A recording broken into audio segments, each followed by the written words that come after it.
ব্যৱসায়িক সংঘাত পালেগৈ ডবকা থানাত বেলেগক সহায় কৰিবলৈ গৈ ষড়যন্ত্ৰৰ বলি আমছু নেতা কবিৰ আহমেদ লস্কৰ ফেচবুকত ভিডিঅ' বনাই সামাজিকভাৱে হেয় প্ৰতিপন্ন কৰাৰ চেষ্টা আমছু নেতাগৰাকীক আনোৱাৰ হুছেইন নামৰ যুৱকজনে ফেচবুকত ভিডিঅ' ভাইৰেল কৰাৰ পিছতে পোহৰলৈ আহিছে প্ৰকৃত সত্য আসলতে আমছু নেতাগৰাকীৰ নামত নাই কোনো শিলকুৱেৰী সেই কথা প্ৰমাণ কৰিলে ৰহিমউদ্দিন নামৰ এজন লোকে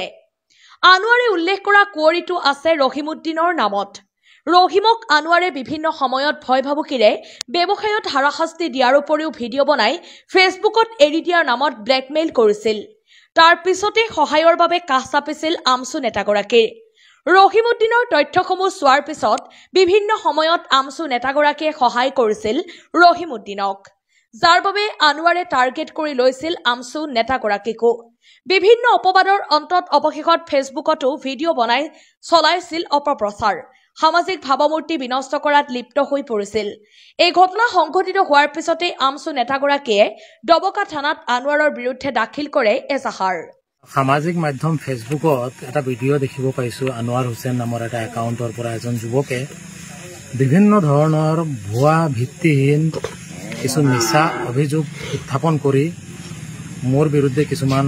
কথা উল্লেখ কৰিছে মাধ্যমত এনেধৰণে মোৰ ফটো ব্যৱহাৰ কৰি পৰিকল্পিত ষড়যন্ত্ৰৰে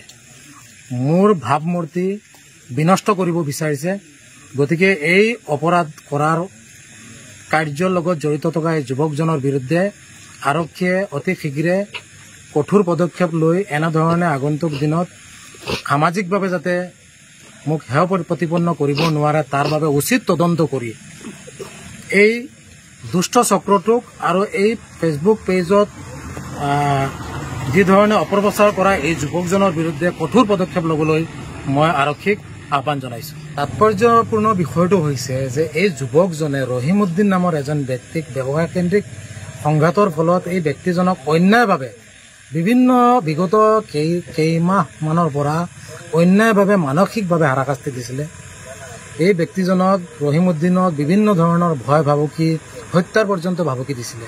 আৰু এই অসহায় ব্যক্তিজন উপায়হীন হৈ আমাৰ কাষলৈ আহিছিলে আৰু মই এই ৰহিমউদ্দিনক বিভিন্ন সময়তে অন্যায়ৰ বলি হোৱা ব্যক্তিজনক মই সহায় কৰি গৈছিলোঁ যাৰ পৰিণতিত আজি এই যুৱকজনে সামাজিক মাধ্যমত মোৰ বিৰুদ্ধে এনেধৰণৰ ভয়ানক ষড়যন্ত্ৰত লিপ্ত হৈছে আৰু হয়তো এটা দুষ্ট চক্ৰৰ লগত জড়িত হৈ বিগত দিনত যেনেধৰণে ৰহিমউদ্দিনক বিভিন্ন ধৰণে অন্যায়ভাৱে হাৰাশাস্তি দি হত্যাৰ ভাবুকি দিছিলে হয়তো আগন্তুক দিনত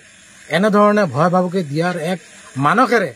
আজি তেওঁ এই ধৰণে সামাজিক মাধ্যম ফেচবুকত এই ধৰণৰ ভিডিঅ' আপলোড কৰি মোক ভাবুকি দিয়াৰ এক মানসেৰে তেওঁ ভিডিঅ' আপলোড কৰিছে